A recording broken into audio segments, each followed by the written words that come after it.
यात संतोष देशमुख हत्या प्रकरणावरनं बीड जिल्ह्यासोबतच राज्याचं राजकारण तापलंय। या प्रकरणात मंत्री धनंजय मुंडेंविरोधात सुरेश धस यांनी पहिल्यांदाच थेट पुराव्यांनिशी आरोप केला। सुरेश धस यांनी मुंडेंचं नाव घेऊन रस्त्याच्या कामात 73 कोटींच्या भ्रष्टाचाराचा आरोप केला आणि याच आरोपांची सत्यता तपासण्यासाठी न्यूज 18 लोकमत थेट धसांनी आरोप केलेल्या त्या रस्त्यावरती पोहोचलं। पाहुयात न्यूज 18 लोकमतचा ग्राउंड रिपोर्ट। धसांच्या मुंडेंवरील आरोपात किती तथ्य? रस्त्यांच्या कामात 73 कोटींचा भ्रष्टाचार। सुरेश धसांचे वार, मुंडेंवरती थेट प्रहार। परळी अंबेजोगाईच्या रस्त्यांचं सत्य काय?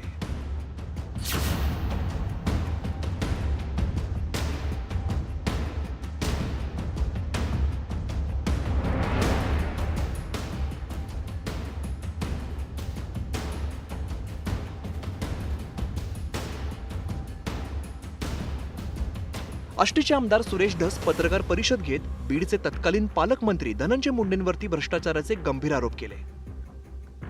परळी आणि अंबेजोगाई तालुक्यातील रस्त्याच्या कामात खुलेआम लूट झाल्याचा गंभीर आरोप धसांनी केलाय। धस केवळ आरोप करून थांबले नाहीत, त्यांनी पत्रकार परिषदेत थेट कागदपत्र सादर केली। परळी पूस बदरापूर या रस्त्याचा उल्लेख करत धसांनी काम न करता थेट कोट्यावधींची बिलं उचलल्याचा आरोप केलाय।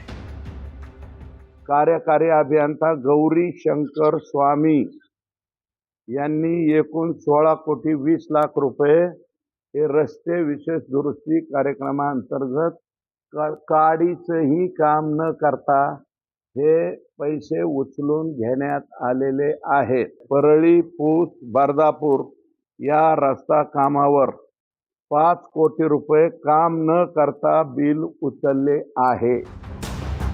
सुरेश धस यांनी याच परळी पूस बदरापूर रस्त्यांचा उल्लेख केलेला। आमचे प्रतिनिधी जेव्हा तिकडे पोहोचले तेव्हा काय दिसलं पहा। रस्ता एकदम गुळगुळीत आणि चांगल्या स्थितीमध्ये, पण याच रस्त्याचं दुरुस्तीचं काम दाखवून अनेकदा कोट्यावधींची बिलं उकळल्याचं समोर आलंय। हा आरोप केवळ धसांनीच केलेला नाहीये, तर बांधकाम विभागाच्या अधिकाऱ्यांनीही अनेकदा तसा अहवाल वरिष्ठांना पाठवलाय, पण याकडे लक्ष न देता विना दुरुस्तीच कामाचे पैसे अदा केले गेले।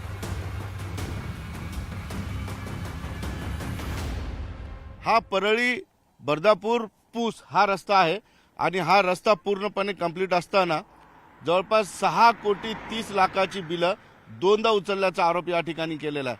आपण बघू शकतो 6 कोटी 30 लाखाची बिलं या रस्त्याच्या दुरुस्तीच्या नावाच्या हेडखाली उचलले गेली। मात्र हा रस्ता अगदी गुळगुळीत आहे, चांगला आहे, याच्या दुरुस्तीची कुठेही नामोनिशान किंवा खानाखुणा दिसत नाही। या रस्त्याची दुरुस्ती झालेली नाही।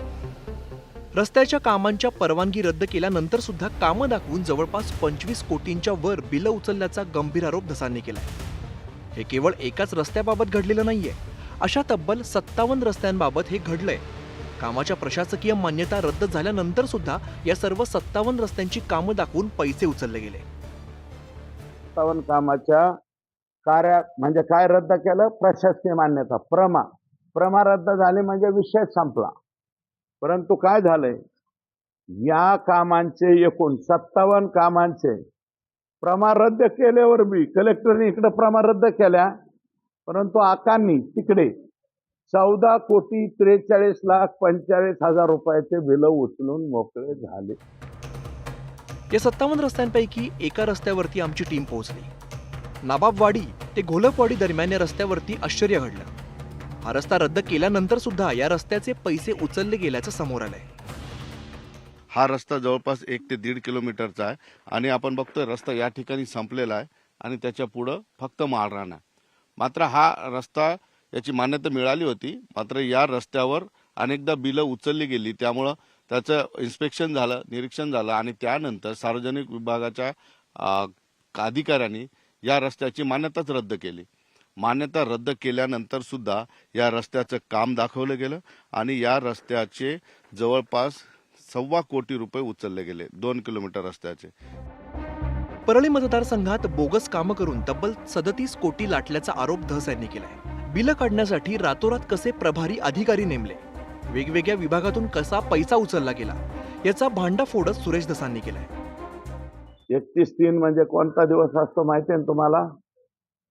2022 रोजी कार्यकारी अभियंता बांधकाम विभाग जिल्हा परिषद बीड 1,34,00,000 असे एकूण 37,70,00,000 रुपये या कामांची बोगस बिले संजय मुंडे हे कार्यकारी अभियंता म्हणून दाखवलेत. हे ऍक्च्युअल डेप्युटी इंजिनियर होते. कुठं? परळीला. परळी मतदारसंघात जवळपास 157 रस्त्यांच्या कामात 73 कोटींची लूट झाल्याचा धसांचा आरोप आहे. प्रामुख्याने 9 रस्त्यांची कामं न करताच अनेकदा बिलं उचलल्याचं धस यांचं म्हणणं आहे.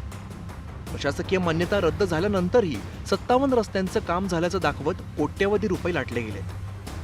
एवढी दिवसाढवळ्या लूट सुरू असताना यात सार्वजनिक बांधकाम विभागाच्या अधिकाऱ्यांची भूमिकाही संशयास्पद आहे. 73 कोटीची लूट झाली, मात्र यामध्ये कुणालाही काहीही वाटलं नाही, कुणालाही चौकशी करावीशी वाटली नाही. मात्र आता हे प्रकरण अजितदादांपर्यंत गेलंय, त्यामुळे अजितदादांचा सुद्धा कस लागणार आहे की झालेल्या प्रकरणामध्ये काय पाऊल उचलतील आणि पुढं असं होऊ नये म्हणून काय पायबंद घालतील हे पाहणं गरजेचं आहे. सुधीर जाधवसह सिद्धार्थ गोदाम, न्यूज 18 लोकमत, अंबेजोगाई. हेडलाईन्स प्रायोजक राजयोग पेंट्स. आनंद तुमचा, रंग आमचा.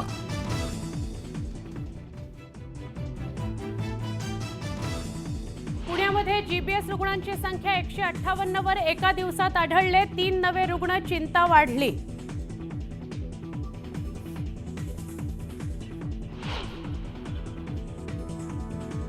मुंबईहून हैदराबादला जाणाऱ्या ट्रकला भीषण आग. आगीमुळे महामार्गावर वाहनांच्या लांबच लांब रांगा. ट्रकमधील बटाट्यांचा ढीगही रस्त्यावर.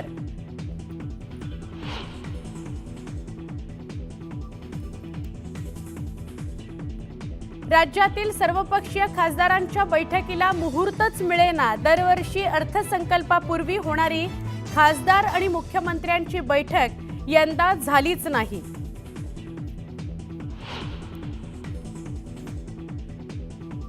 मराठा आंदोलक मनोज जरांगेंची आज पत्रकार परिषद. उपोषण मागे घेतल्यावर जरांगे पत्रकार परिषदेत काय भूमिका मांडतात याकडे राज्याचं लक्ष.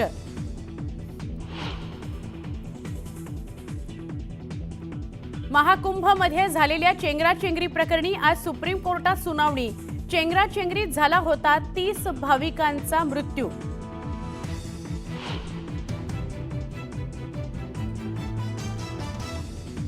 कुंभमेळ्यात आज तिसरं अमृत स्नान. गर्दी व्यवस्थापन करण्याकरता चोख बंदोबस्तात तैनात. ब्रह्ममुहूर्त 4:30 पासून अमृत स्नानाला सुरुवात. शिवराज राक्षे, महेंद्र गायकवाडचं 3 वर्षांकरता निलंबन. महाराष्ट्र कुस्तीगीर संघटनेचे अध्यक्ष माजी खासदार रामदास तडस यांच्याकडून कारवाई.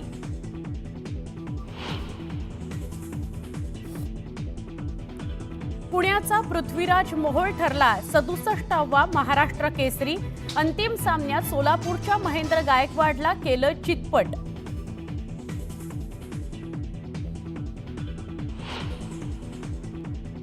वानखेडेवरील 2020 सामन्यात टीम इंडियाकडून इंग्लंडचा 150 धावांनी धुव्वा.